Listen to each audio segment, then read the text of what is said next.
Nocturne, an ancient fortress steeped in shadow and mystery.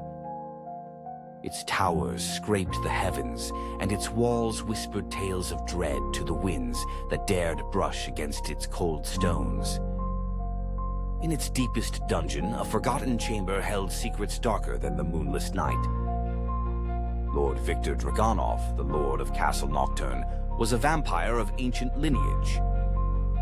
His eyes glowed with the eerie light of immortality, and his presence exuded a terrifying majesty. For centuries, he ruled the castle and the surrounding lands with an iron fist, bound by the curse of everlasting life. Victor, though a figure of grandeur, carried a savage hunger, quelling it with the blood of those unfortunate enough to cross his path. But Lord Dragonov was not alone in his vile reign.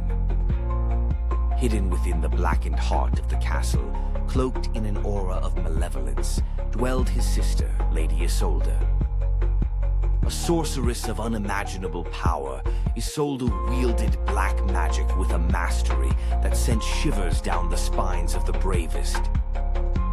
She too was bound by the curse of undeath, her beauty frozen in time like an exquisite statue of pure malice. It was said that Isolde's powers grew stronger under the shadow of the blood moon, a rare celestial event that turned the night sky to a menacing red. On such a night, the unwitting fool would be wise to stay away from the castle's silhouette against the horizon. One fateful night, a group of travelers, lost and weary, noticed the foreboding outline of Castle Nocturne through the murky mist. Seeking refuge, they ventured towards the monumental gates, oblivious to the terrors within.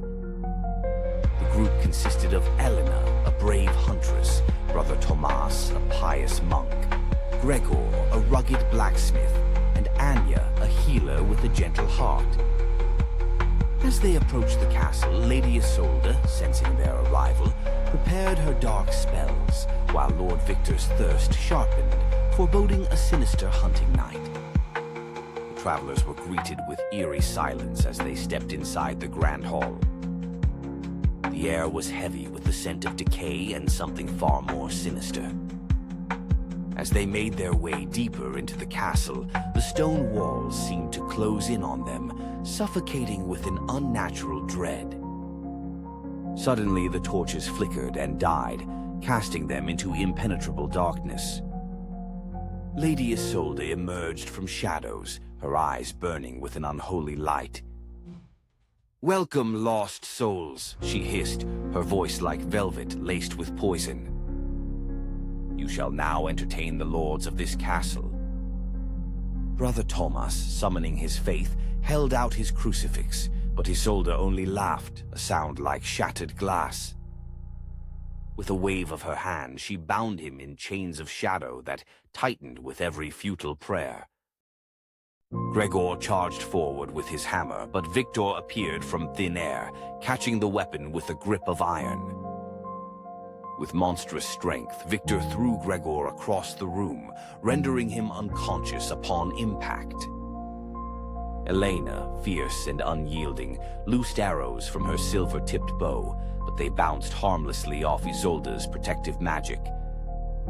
Anya, trembling, closed her eyes and began chanting an ancient incantation taught to her by her grandmother. Unfamiliar with the forces she invoked, she inadvertently drew upon the surrounding darkness, creating a shield that protected her from Victor's intent to feast on her blood. A chilling silence ensued as the air cracked